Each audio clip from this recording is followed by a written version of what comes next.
now we get ready for the trophy presentation. First up come the officials. Almost always a difficult game to officiate.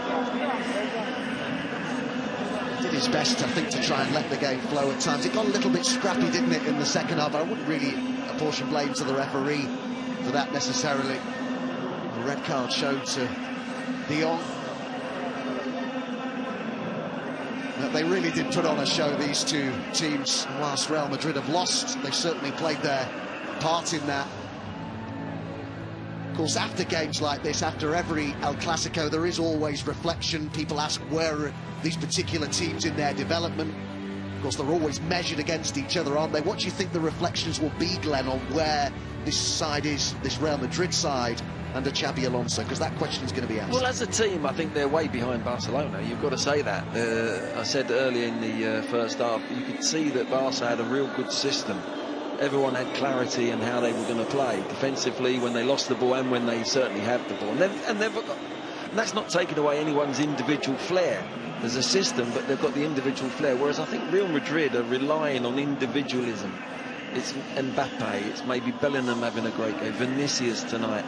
You know, they're relying on individuals. I didn't really see a team that had clarity and you think, well, that's a great system, that's a difficult system to play against. But, you know, they found it hard to close Barcelona. A lot of teams will find it hard because they're so good on the ball. But no, I think there's some question marks there. I don't know if they've got a batch of players that are good players. They've got a few exceptional players. But overall, I don't see the depth of their team as exceptional. I think it's fair to say that Barcelona are the favourites to win La Liga. But then obviously everyone, after they fell short to Inter in the Champions League last season, will look at it and say, has this team improved? Has it kicked on from last season when they did fall short in the Champions League? Can they win it this season? They've got to be among the contenders, and a lot will depend on the draw as well. But do you see that this is just a team that's building on last season? Yes, I think so, and I think they've got the full confidence of the coach. I mean, they've won trophy after trophy last year domestically. They obviously, the Champions League is one that they've got their eye on now. There's no doubt about it. As I said earlier, Adam, it just concerns me how they defend so high, close to the halfway line, and they stay square. The back four that stays square, even if it's close to the 18-yard box. So I think a really, really good side with good movement. And good purveyors of the ball, I think, can open them up. It's whether they take the chances. But as a footballing side, I look at them and I look at Man City. They're two wonderful football teams. If you want to watch a really good team that's functioning well with clarity, with the creativity, I'm not sure about the glasses. Raphinha there, it's not that bright over there, surely. He was just given the MVP award. You can see he's clutching there. Joan Laporta looked pretty emotional there as he hugged Hansi Flick. What a good appointment Flick has been. He certainly has, hasn't he? Of course he has. You've got to, Barcelona or Real Madrid, you've got to bring trophies in, and he's certainly done that.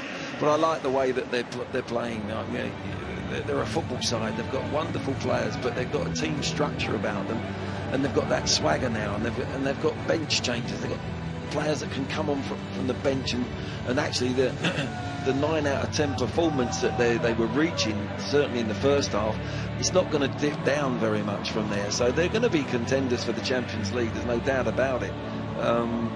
It depends domestically if they can wrap up. They've wrapped up this trophy. Can they wrap up La Liga early in the season, as early as they can, so they can concentrate on the Champions League? So now just the trophy presentation to come. He certainly played a huge part again tonight. Raphinha, having scored twice in last season's Super Cup final, he's repeated the feat. They, as a team, have repeated the feat. This is a really impressive group of players, led by a fantastic coach. They hold every single domestic honour in Spanish football, and as Glenn says, the target now for the club clearly will be the Champions League. That's the big one that they really want. Hard for the Real Madrid president there, Florentino Perez, to watch on as the Barcelona players are given their medals. Araujo returning from injury tonight and now ushered over towards the trophy. This is what it's all been about. The Spanish Super Cup, to be presented to them now.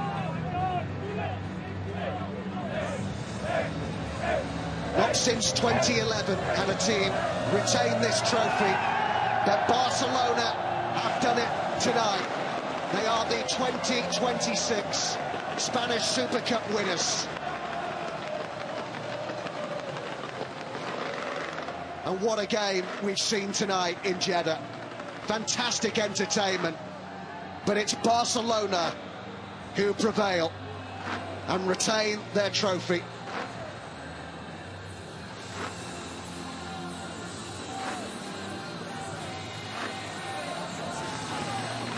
So Barcelona the winners here